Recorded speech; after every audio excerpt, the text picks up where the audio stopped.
हरे कृष्णा। राधे राधे। कैसे हो आप सभी? आई होप आप सभी स्वस्थ होंगे, मंगलमय होंगे।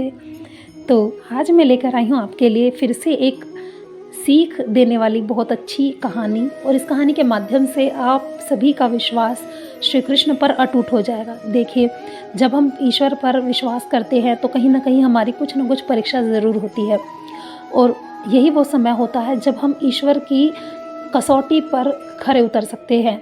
यदि हम डगमगा गए तो वहाँ हमारी परीक्षा में हम फेल हो जाएंगे, और यदि हम अटूट विश्वास रखते हुए भगवान पर, वहाँ मजबूती के साथ उन पर आस्था और ईश्वर पर विश्वास हम रखे हुए खड़े रहे तो ज़रूर पास हो जाएंगे। और ऐसा कोई समय होता नहीं है जब भगवान हमें असफल करते हों, क्योंकि भगवान जिसका हाथ पकड़ लेते हैं ना, उस सफलता उसे खुद ब खुद मिलनी शुरू हो जाती है। तो आइए ज़्यादा समय ना लेते हुए शुरू करते हैं आज की कहानी। तो एक समय एक बुढ़िया माई थी जो श्री कृष्ण पर अटूट विश्वास रखती थी, श्री कृष्ण की अनन्य भक्त थी। अब होता वही है जो अक्सर भक्तों के साथ होता है। तो उस बुढ़िया की भी परीक्षा ली गई, और परीक्षा इस तरह की हुई कि उसके घर में अनाज का एक दाना भी न रहा। गरीबी के दिन आ गए, बच्चे भूख प्यास से दुखी होने लगे। कुछ दिन व्यतीत हुए और बुढ़िया माई से अपने बच्चों की, अपने परिवार की वो हालत नहीं देखी गई। तब बुढ़िया माई ने क्या किया कि रेडियो के माध्यम से अपनी जो परेशानी थी वो श्री कृष्ण तक पहुंचाई। हाँ जी, देखिए, जब भक्त भगवान से मिलने की कोई कोशिश करते हैं या भगवान से बात करने की कोई कोशिश करते हैं तो हर संभव प्रयास वो करते हैं, और सच्चे भक्त की वो जो कोशिश होती है वो भगवान तक ज़रूर पहुंचती है।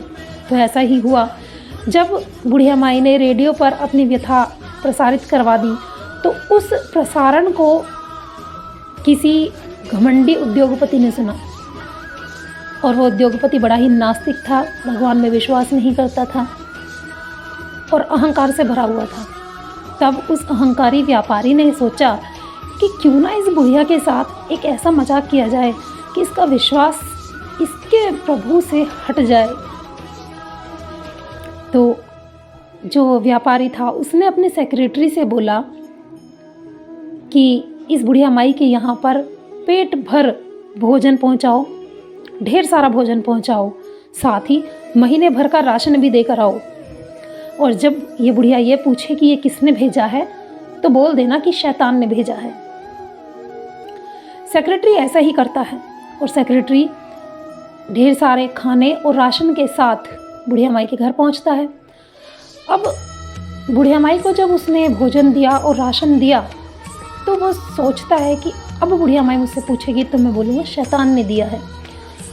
लेकिन होता क्या है, सेक्रेटरी देखता है कि बुढ़िया माई ने अपने बच्चों को भोजन कराया, खुद भी भोजन पाया, और भरपेट भोजन करने के बाद बुढ़िया माई ने जो राशन का सामान था उसको समेटना शुरू कर दिया और उस सामान को अपनी अलमारी में रखने लगी। अब सेक्रेटरी वहीं खड़ा रहा, और सेक्रेटरी इंतज़ार करता रहा इस बात का कि कब बुढ़िया माई पूछे कि ये किसने दिया है, और कब मैं इन्हें बताऊँगी शैतान ने दिया है। लेकिन बुढ़िया ने ऐसा कुछ भी नहीं पूछा। जब सेक्रेटरी से नहीं रहा गया तो सेक्रेटरी ने बुढ़िया माई से कहा कि क्या आपको जानने की उत्सुकता नहीं है कि इतना सारा सामान और भोजन आपको किसने भेजा है? तब बुढ़िया माई कहती है कि जिसके पालनहार श्री कृष्ण हो, जिसका भरोसा श्री कृष्ण हो, भला उसे चिंता करने की क्या ज़रूरत होती है। और फिर जब मेरे श्री कृष्ण का आदेश होता है तो बड़े से बड़े शैतानों को भी उसकी आज्ञा का पालन करना पड़ता है। जिसके पालनहार श्री कृष्ण हो उसे भला किस चीज़ की चिंता। अपने भक्तों का पेट भरने के लिए श्री कृष्ण ही शैतानों को भी आदेश करते हैं कि जाओ मेरे भक्तों का पेट भर कर आओ। तो भला मैं क्यों सोचूं, क्यों पूछूं कि किसने मेरे लिए भोजन दिया है। आप जाओ और जिसने भी दिया है उसे धन्यवाद बोलना, और उनसे बोलना कि श्री कृष्ण तक मेरा धन्यवाद ज़रूर पहुंचा दे। तो प्यारे भक्तों, कैसी लगी आपको स्टोरी?